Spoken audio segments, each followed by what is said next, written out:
guys, welcome back ulit sa ating channel. Touchdown, nasa Cebu, ano tayo, nasa Mactan, Cebu International Airport. So right now is we will be having a connecting flight. Actually, galing tayo ng Davao kanina. From Davao is connecting tayo dito sa Cebu for at least almost 2 hours. Then after that is we will be flying again, going to Clark. So our trip for this video, guys, is actually it's taking off 4 provinces actually. So we'll have Pampanga, Tarlac, Zambales at saka La Union.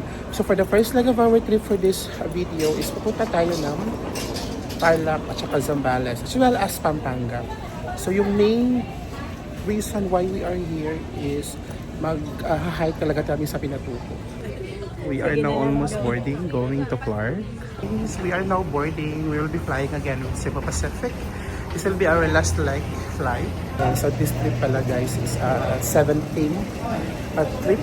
So 7 tayo. So yung dalawang kasamahan natin nandun na sa SM. Via Manila sila.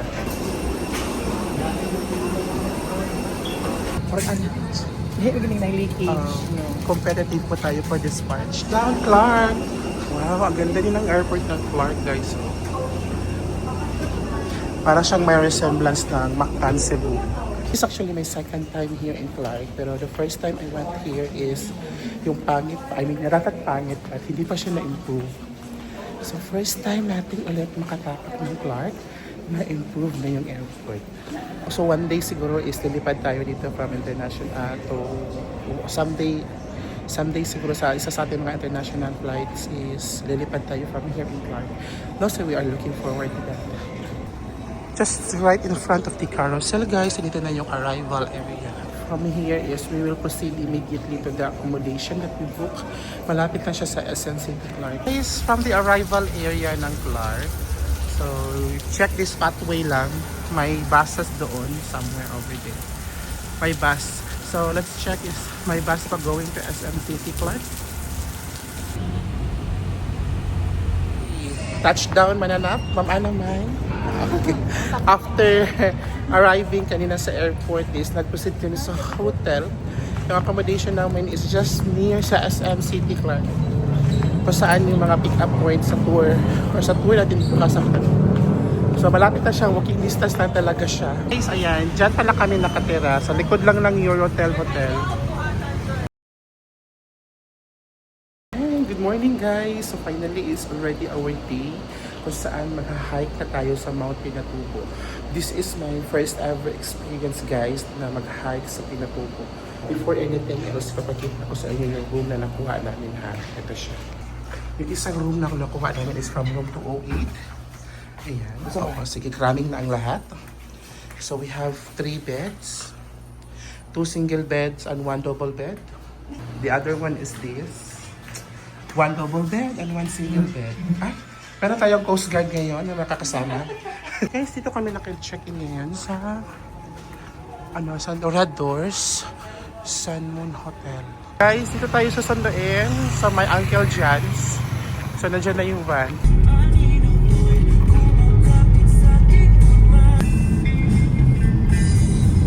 Okay, we had a quick stopover for breakfast. Guys, ito yung breakfast na free natin. Considered, included na siya sa ating package. May binibentang tungkod dito sa pinag-breakfastan namin. Si Kuya po yung guide natin. Okay. At saka si Ses. Oh my God. Oh, ito na yung guys, yung parang kick-off ng 4x4. Ayan. Nasa siya, Kapas pa rin. Arrival here is may registration pa na gaganapin. Tapos yung City Tourism Office yung mag-a-assign ng 4x4 sa inyo guys. Yan na yung Tourism Office dito sa Kapas. Nasa harapan talaga siya na dito. And I think that's our ride. Pick-up point. Kakayanan ba natin for today's? Panindigan mo yan, sir. Panindigan natin.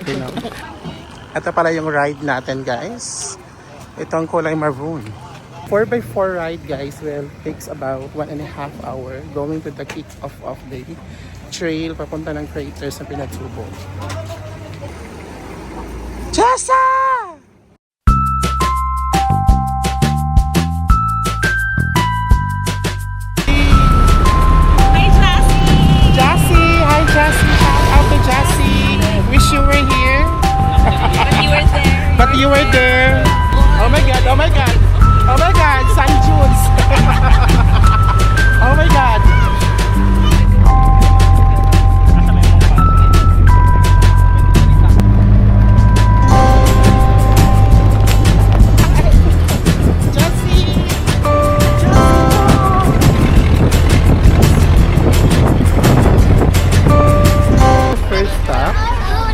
call them Toblerone Hills kasi para siyang Toblerone na ano na mga shape. So after an hour na trail na 4x4, you will reach this spot.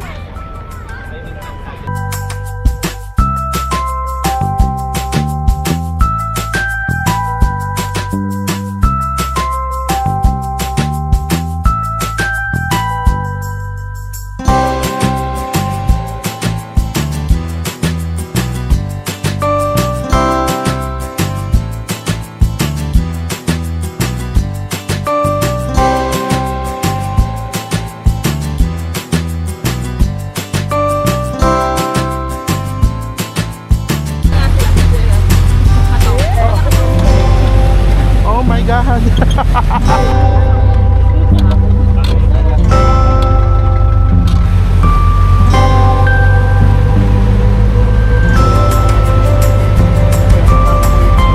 so we are now already on our jump off point sa ating walking trail. 7 kilometers pabunta, 7 kilometers din pabalik. The walking trail, guys, will last for about 2 hours. Depende sa pacing nyo po. Hey, go, go, go, guys!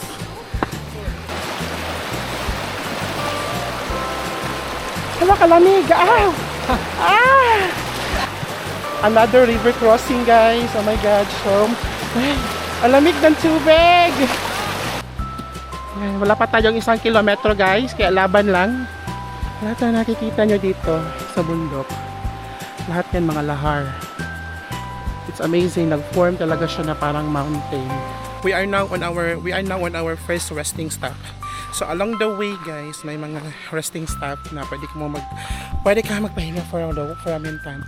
Nagbabalik po ang ating pag-uulat. Tayo na naman ay paakyat. Diyos ko Lord, may 5 kilometro pa. My God, ano ba 'tong pinasukan natin?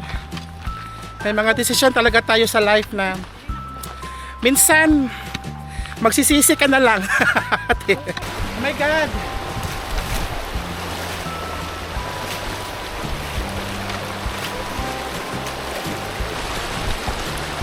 I can make it through the stones. Guys, maulan na siya. Rain or shine, nothing's gonna stop us. Oh my God! May mga part na ng trail na ganito na yung guys, lakaran. Currently mga 1.5 hours na kami na pa-hike, and we are now, meron pa kami 3 kilometers pa yata na lalakarin before we will reach the crater of Mount Pinatubo. And right now, guys, umuulan talaga siya, so better yet pag magpunta ka dito, especially pag ganitong mga buwan, July, June, magdala kayo ng waterproof bag para lahat ng mga electronics nyo is malagay nyo sa waterproof bag niyo. Oh my God, guys, so from here dito na banda is mga 2.5 kilometers na lang daw papunta sa crater. Oh my gosh, may 2.5 pa. Oh my God, nag-orange ang tubig. The waters here has sulfur, kaya nag-orange like siya, so it's not safe for drinking. Ay, sana all na lang jud ni ay sana all. Ako sunod ro. My God, I was left alone by my travel mates. Ayan, guys, may barbecue pala. Hindi pala siya nag-resume na pala ng operation, and they are already selling barbecue. Ay, ikaw di mo paypay? Finally reached na, guys, the entrance of the crater lake. Pero hindi pa ito yung crater lake. Andyan yung signage na welcome to Mount Pinatubo. So way back 2013, umaabot dito, guys, hanggang dito yung 4x4 trail. Ayan. Tapos after that year, because of ulan, gumuho yung mga lahar, na tabunan yung daan ng trail sa 4x4. Kaya naglakad tayo ng 7 kilometers. 500 meters na lang, guys! Wow. Oh my gosh! My God, motivation is there! Ay! Wow, powder ha? Aray, shit! Yung trail pa crater habang palapit ng palapit. Pa-challenge na pa-challenge. Guys, malapit na tayo sa crater. Konti na lang. Guys, sa pinaka-exciting na tayo na part. Ito na yun. Diyos ko Lord. Ay. Ito na yata pinaka-exciting na part sa crater ng Mount Pinatubo. Ay, God guys. After almost 3 hours of hiking, I guess we can say that we have arrived in Pinatubo Crater Lake. Guys, finally guys, ang ganda ng Pinatubo. Very perfect. Ayan, nagpipicture sila guys. Ayan. Oh my God. It's surely a beautiful disaster. So, sabi ng guide, 1 hour and 30 minutes yung trail. Pero sa amin is inabot kami ng 2 hours and a half. Kasi ang dami naming stops. Pero the good thing here is kami na lang yung naiwan ng mga tourists. Kasi yung iba nagsiuwian na. So wala din na siya masyadong crowded. So the weather is fine. Hindi siya mainit. Hindi din malakas yung ulan. Though umulan kanina. Yeah.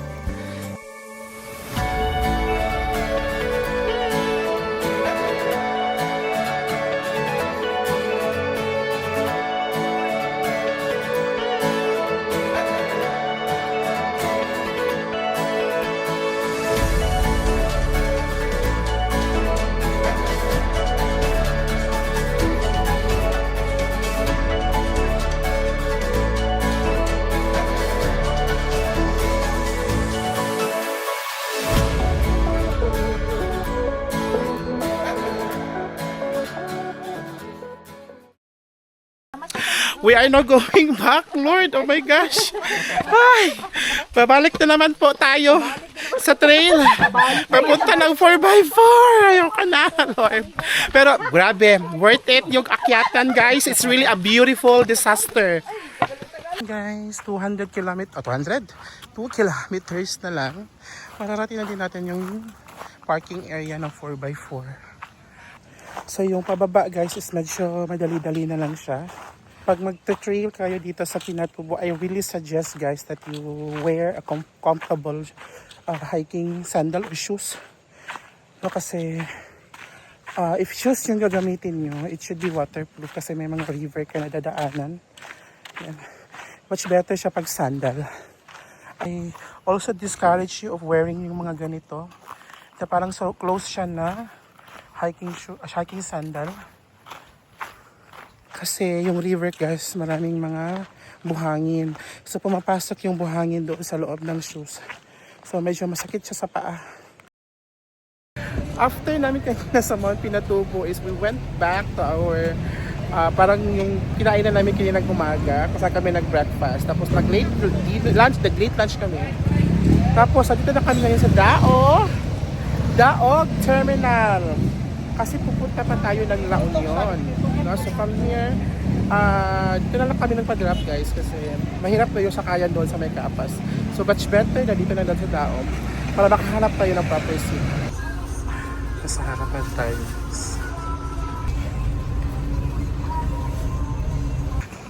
Touchdown LU! Oh my gosh! This is my 46th. 47 di ay. 47th province. And we are now on our way to Lazagos Transient Inn. Ayan, so it's already our 3rd full day here sa ating trip. So, kahapon pala guys, hindi ko na masyadong na-vlog. We arrived here past 10 p.m. na, galing sa Pampanga. No, so from there is parang umabot ito ng 4 hours yung aming trip going here sa La Union. So ngayon is this will be our only full day here in La Union and we plan to explore some of the spots here in La Union. So ito talaga yung isa sa aming mga main reason din for this travel aside also of hiking na Mount Pinatubo. Technically pala guys, for this trip, we check 4 provinces. No? Una is yung Pampanga, kung saan doon tayo nag-stay on our first night. The second one is sa Tarlac, kung saan tayo nag-kick off sa ating Pinatubo na trip. na hike. And then, doon pala sa Zambales, the third one is sa Zambales, in which when you reach the peak of the crater of the Mount Pinatubo is part na siya ng Zambales province. And the last one is itong La Union. No? So, yung La Union, guys, lagi ko siya nadadaanan when I travel to Ilocos or in the north. But ngayon ko lang siya magagawa na chance na ilibutin siya. No, so right now is ang ating itinerary will be having a city tour here in La Union, and we'll be visit some of the spots along this inside the province. No, so I am so very excited of what La Union will offer to us. Guys, dito kami nakastay ngayon sa isang apartment or inn, transient inn dito sa La Union. Isang buong bahay siya talaga siya, guys. Tapos may common CR, dyan. Tapos 3 rooms yung kinuha namin. 7, 8, and 9. We got the van. So yung van namin, guys, is we have rented this for 4,000 for day tour.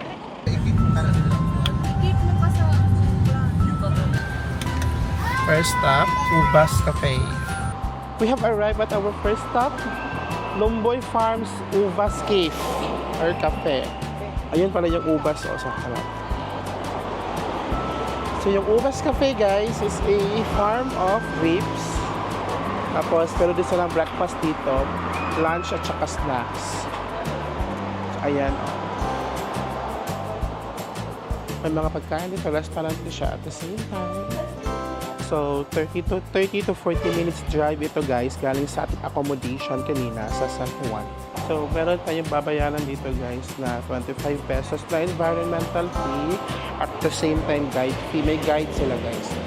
Pero yung farm talaga ng mga grapes is 2 to 3 minutes drive pa lang siya from here. Ito yung mga menu, guys. Prices ng menu sa cafe. Mura lang siya. Meron din silang group platters 2 to 4. Meron din silang ito yung price list na sa beverage. Mura na lang dito, guys. Ganda din dito ng what's up. We are now already on our nasa farm na tayo ng ubas, guys. Ayan. 2 minutes lang talaga siya from the cafe. Paka-massive pala ng ubas farm. Yeah, these are all grapes. Wow. Yeah, so they have complimentary drinks. It's a grape. Blueberry po. Sige po. Wow. Kuya ba naman? Wait lang po. Thank you. Blueberry. Oh my God, maka-check-in mo siguro taan eh. Grapis. May blueberry din dito. Blueberry na naman siya, guys. Unsa pa? Sinasabi ko sa inyo, lugi na Aha. namin. Malulugi kayo nito, kuya. Dapat pag ano ko, Kuya, bano na naman, guys? bubble wrap. Bubble wrap. Bubble wrap. Sarap to. Dapat patong absinina. Walo to ka. Ano ang Nagdala gipalit mo ko guwain diri apa. Masasarap. Grapes sa mga tato. Ganun na. Ngayon, sige, alak na lang man eh. Diri na lang to day mag-tour. Oo. Dili na siguro ta Sige. mag-party. Dili na Pak. lang, guys. Okay, guys. May mga souvenirs dito na nabibenta. Umangga na. Ay, biyak. Ito yung mga wines na tinikman natin kanina. Magkano yung wine nyo? My God. Magkano yung 14% alcohol? Photo op ng mga grapes. Wow. Magkano daw per kilo, te? 250 ang picking if you want to pick. Next ating mga spots is we will be going to the north, sa Luna na. So this is the only spot na bibisitahin namin sa south. And next to this is mostly nasa north, nasa Luna na yung mga destination. Okay. So we are now already in Luna. At saka yung first stop natin is the man-made forest. So may man-made forest din pala dito sa La Union, guys. Just like in Bohol. Wow.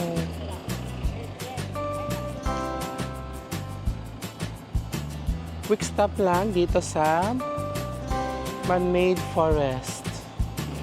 Ingat na kasi may mga dumadaan pa rin talaga. Ito mga sasakyan kasi road to. Third stop, guys, is sinasabi nilang Baluarte. Yung sa parang may old, ano ba ito? Watchtower ba ito dati? So maganda yung picture taking dyan sa loob.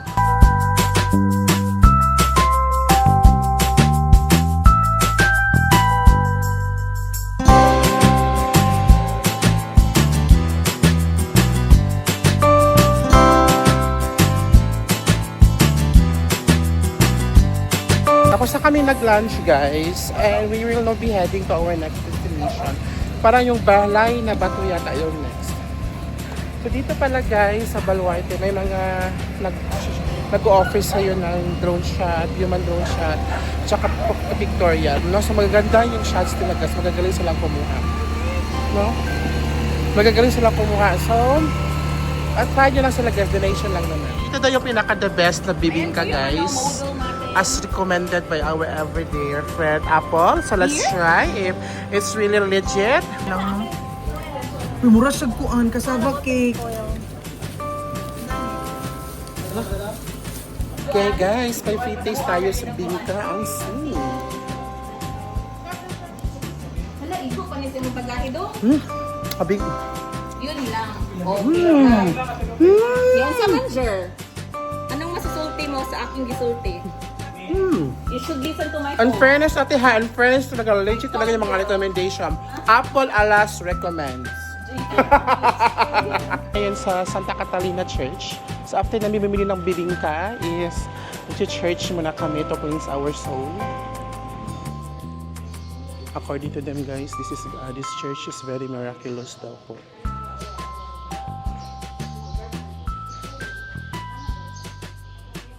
Akyat ka doon, no? Sa pulpit. Yung simba na ang nakasasala.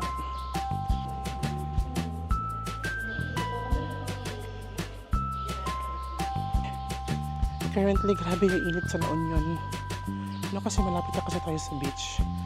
Sa dagat. So, grabe ang init talaga. Tumutulo na yung aking mga pawis. Good afternoon. May ticket na po kayo, sir. Saan mo dyan patapta dyan banger? Baluarte, sir. Ay, sige, sir. So, once lang ang environmental fee. Kasi isa lang environment lang naman tayo. Ngayon sa bahay na bato po tayo. Ito po yung bahay na maraming bato or made of stones. So, yung environmental fee is for all na. Pero every destination may entrances. So, 50 pesos tayo sa bahay na bato. May gallery daw ng mga curious. Emote. Oo, sige. Oh my gosh. Dito na yung bahay na bato, guys. So may ano pa siya, signage siya na bato. Required ba talaga pag maglaon yun is naka-white dress? Bato talaga siya. Oh. Ang sahig is bato. Yung walls are also made of stones. Talagang bahay na bato siya. Just right outside of the bahay na bato is yung Pebble Beach. So ito yung beach na maraming mga pebble stones. Ito yung Pebble Beach.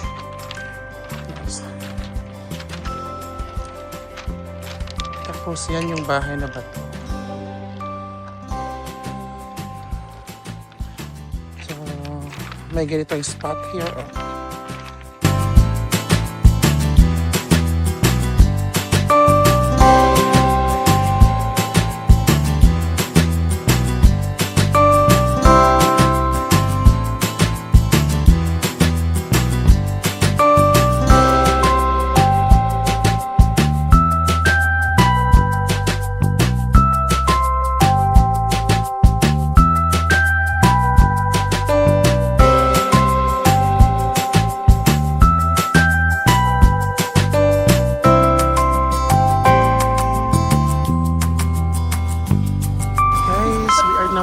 Castas Loam Weaving.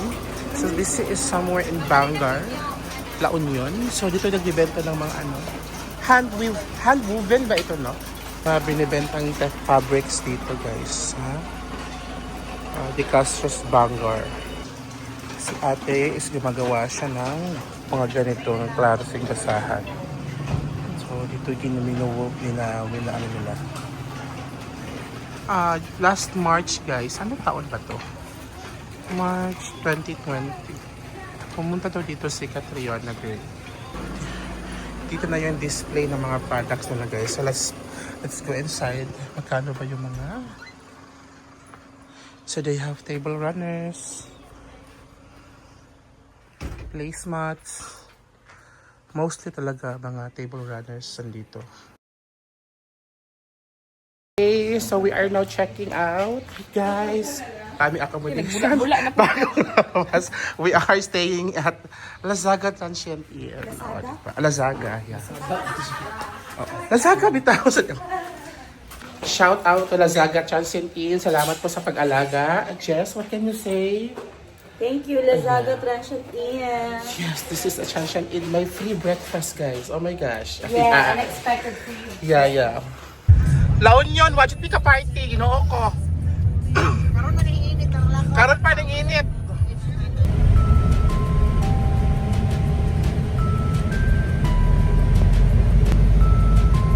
Ayun lagi dito sa Manila ay.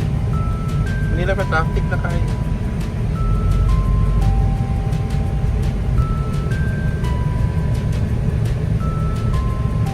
Down Clark International Airport, guys. Super duper the best yung airport dito, ha. I really suggest na if meron kayong mga international flight, as much as possible, kung may flight sa Clark, you go with Clark. As you can see kanina sa video, ang tahimik ng area, guys. Parang walang katao-tao, no? So, guys, look at the departure area ng Clark. Wow! My gosh. Look at the boarding gates in Clark. Oh my gosh. Sana ma-preserve ito. Ganitong ganda, no? Yung gate natin, guys. Gate 1 for Katiklan. So, wala pang 3 kasi we are too early for our flight. Kahapon pala, guys, hindi na pa nakapag-vlog masyado. So, after namin nag-tour doon sa waiting pala, is bumalik kami ng accommodation. Tapos, pabalik namin, guys, hindi na kami nakagala pagkagabi kasi masyado pong malakas yung ulan kagabi talaga. Super lakas. But before that, guys, tingnan niyo yung run. Boarding gates. Ang ganda dito sa Clark. Very good. So, pagkatapos noon, kasi biglang umulan na malakas kagabi, so hindi na kami nakapag-gala, nakapag-party sa La Union. So, after that is, kaninang umaga is nag-work out kami, nag-alis kami from our accommodation in Lazaga Transient Inn. I highly recommend Lazaga Transient Inn. So, from there at 7 p.m. is travel kami going here to Clark. So, we arrive at 10 a.m. So, 3 hours lang yung aming biyahe. At saka nag-rent din kami ng van, guys, going here. Kasi di na namin tinake yung risk if magbabas kami. Baka kasi matagalan masyado sa bus. So, nag-rent kami ng private car for only 7,000 pesos.